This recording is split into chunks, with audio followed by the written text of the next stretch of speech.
हम आते हैं क्वेश्चन की ओर। मेरा क्वेश्चन है, दिए गए आकृति में कितने त्रिभुज हैं।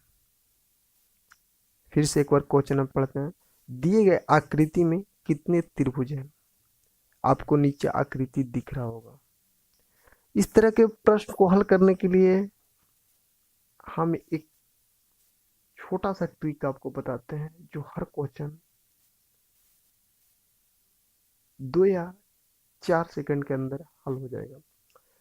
सबसे पहले आप काउंट कीजिए छोटे वाले त्रिभुज को, ट्रायंगल को। 1 2 3 4 5 6 7 8। आपको सबसे बड़ा नंबर 8 दिखाई दे रहा होगा, तो आप 8 को डबल कर दीजिए। 8 को क्या करना है, 2 से गुना कर देना है। जो आएगा वो फाइनल मेरा आंसर आएगा।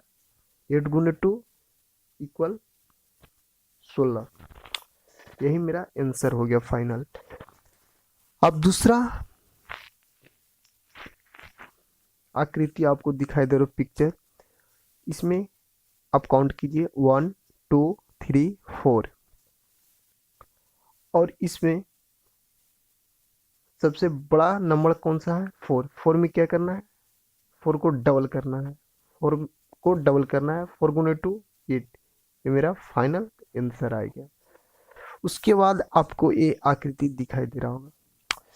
इसमें भी वही करना है जो हमने ऊपर में किया था।